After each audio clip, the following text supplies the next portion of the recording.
हरे कृष्णा। आज हम 12वें अध्याय का आरंभ करेंगे।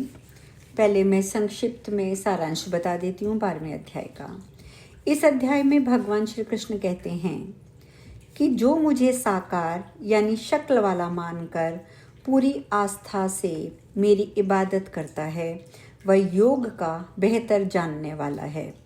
निराकार यानी कि बेशक्ल जानकर जो मेरी पूजा करता है वह भी मेरा अपना ही है, लेकिन चूंकि बेनाम और बेनिशान की इबादत अक्ल से परे है और बहुत कठिन है, इसलिए वह आला दर्जे के लोगों के लिए है। जो लोग मन में पैदा होने वाली बुराइयों को रोकने की कोशिश करते हैं, अपने सब कामों का नतीजा मुझ पर छोड़ देते हैं, अपने कर्तव्य को अदा करते हैं, किसी से बैर नहीं रखते, सुख दुख में एक सा रहते हैं, गरज की जो हर साल में मेरी रज़ा से राज़ी रहते हैं, वे सब मेरे नूरे नज़र हैं। तो हम श्लोक संख्या 1 आरंभ करते हैं। ये अर्जुन ने पूछा खुदावंद से, हकीकत को समझा खुदावंद से। निराकार क्या है तो साकार क्या, सगुण और निर्गुण की तकरार क्या। किसे पूज कर लोग अफजल बने, वह इंसान बने तो मुकम्मल बने। खुदावंत सुनते ही ये बोल उठे, सुन अर्जुन मेरी बात अब तू गौर से।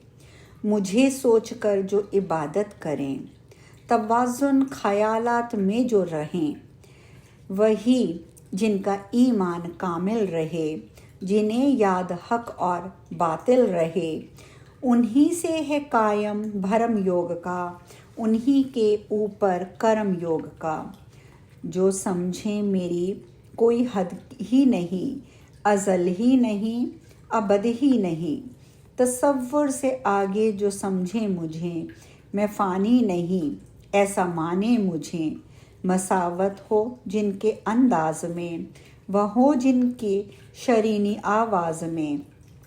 भला दूसरों का जो चाहें सदा, रखें गैर जिनसे बहुत आसरा। वह आखिर में मुझसे ही मिल जाएंगे, कमल उनके दिल के भी खिल जाएंगे। निराकार को पूजना है कठिन, कि उस जात को सोचना है कठिन। हे अर्जुन तू साकार से दिल लगा, कि आशा बहुत है यही रास्ता। श्रद्धा से रखे जो मेरा ख्याल, मेरे ध्यान से दिल रखे माला माल। फ़राइज़ को अपने अदा जो करे, बुराई से खुद को जुदा जो करे। मुकद्दर में उनका बनाता रहूं, करीब अपने उसको मैं लाता रहूं। निकालूं उसे मौत के बाहर से, बचा लूं उसे मैं हर एक कहर से। हे पार्थ मुझे याद कर, मेरी याद से अपना दिल शाद कर। मरेगा तो मुझ में समा जाएगा, मेरे वस्ल का जायका पाएगा। अगर दिल है चंचल तो मत फिक्र कर, मेरे योग की मश्क में जिक्र कर। पहुँच आएगा यूं भी तू मेरे तक, नज़र आएगी तुझको मेरी झलक। अगर योग अभ्यास बस में नहीं, हुनर ये तेरी दस्तरस में नहीं, तो फिर कर्म ही में लगा अपना दिल, यूं ही तुझको सिद्धि भी मिल जाएगी। अगर तू कठिन इसको है जानता, तो फिर अपने काबू में रख आत्मा। हर एक कर्म कर और फल के बगैर, बुझा प्यास अपनी तू जल के बगैर।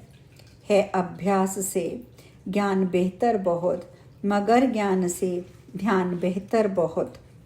है निष्काम भक्ति की जो खासियत, कहाँ ध्यान में ऐसी कोई सिफत। बहुत जल्द मिल जाती है शांति, है निष्काम भक्ति में वह रोशनी। वही भक्त है मुझको प्यारा बहुत, निराला बहुत, न्यारा बहुत।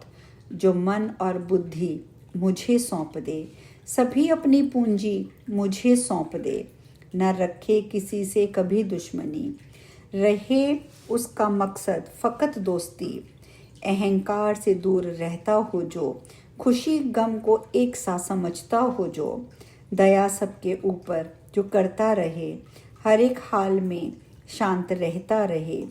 मैं क्या सब्र इस पर हो उसकी नज़र, कनाअत की दौलत से हो बाखबर। मैं उससे मोहब्बत हमेशा करूं उसकी इज्जत हमेशा करूं। दुखी जिससे कोई प्राणी ना हो, उसे दुख किसी से कभी भी ना हो। खुशी खौफ गम दूर जिससे रहें, उसे हम मोहब्बत से अपना कहें। जो पाकीज़ा है और मसरूर है, वही बुद्धिमानी से मामूर है।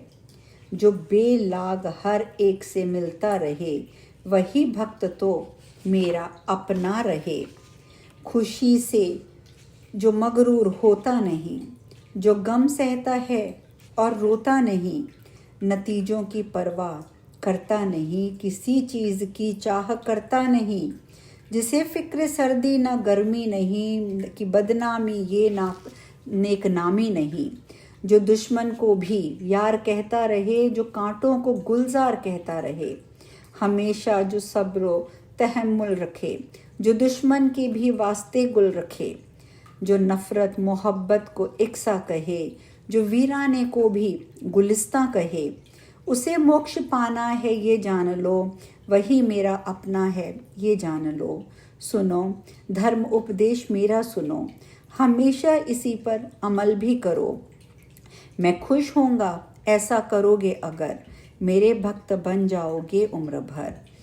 मेरा वस्ल तब होगा हासिल तुम्हें, कहेंगे सभी मर्दे कामिल तुम्हें। यहीं पर 12वां अध्याय पूर्ण होता है। हम 13वें अध्याय का सारांश पढ़ते हैं। 13वें अध्याय में सबसे ज़्यादा ये अध्याय दार्शनिक है, यानी कि फलसफियाना है। सच्चे ज्ञान को पाने का रास्ता क्या है, कायनात में असल चीज़ जानना क्या है, सच्चा ज्ञान किसे कहते हैं, भगवान शरीर में कैसे मौजूद हैं। जानने वाले और जानने की चीज़ों के मिलाप से ये दुनिया बनी है। सच्चे ज्ञान के हासिल करने के रास्ते ये हैं: गुरूर अर्थात घमंड ना करना, किसी से फरेब ना करना, अहिंसा का पालन करना, सबको माफ़ कर देना, ईमानदारी से गुरु की सेवा करना, जिस्म को पाक साफ रखना, मन को काबू में रखना, इंद्रियों की ख्वाहिशों से दिल को दूर रखना, रूहानियत अर्थात अध्यात्म की तरफ झुकाव रखना, यही सच्चा ज्ञान है। श्री भगवान आगे कहते हैं, इन सब से बढ़कर जानने की ये चीज़ है, वह है ब्रह्मा, जिसकी कोई ना तो इब्तदा है और ना ही इंतहा है, जो सब में रमा है, रचा है, बसा है, जो निर्गुण है लेकिन सब गुणों का खजाना है। वही सबको पालने वाला, मारने वाला और पैदा करने वाला है। वह नूर ही नूर है, असल में वही तो ज्ञान है। अब हम 13वें अध्याय की श्लोक संख्या 1 का आरंभ करते हैं। तो अर्जुन ने केशव से ये कह दिया, ताल्लुक है क्या जिस्म और रूह का। खुदावंद बोले, सुन गौर से, सलीके से तहजीब के तौर से। बदन क्षेत्र है यानी मैदान है, वही ज्ञान तो असल में ज्ञान है। मैं वाकिफ़ हूँ उसके हर एक राज से, सभी हरकतों और अंदाज से।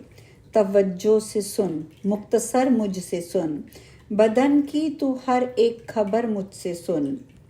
मिजाज और तबीयत को भी जान ले, जो तब्दीलिया हो वह पहचान ले। बदन किस सबब से बदल जाएंगे, बिगड़ते बिगड़ते संभल जाएंगे। अजब तरह की इनमें शक्ति भी है, समझ ले इसी में बिजली भी है। हर एक वेद में तस्किरा इसका है, ऋषि जो है उनको पता इसका है।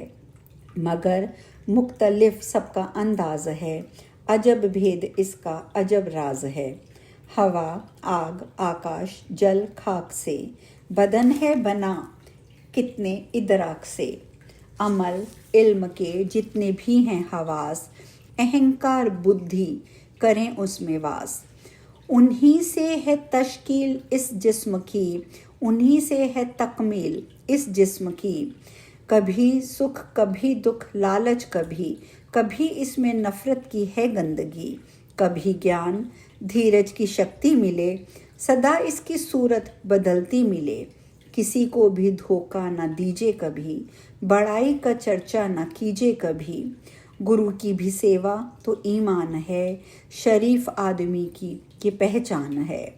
सफाई बदन और दिल की रहे, सदा अमन में जिंदगानी कटे। ये गुण सारे इंसान में हैं लाजमी, इसी गुण से है आदमी आदमी। आज हम यहीं विश्राम लेंगे और आगे की चर्चा कल करेंगे। हरे कृष्णा।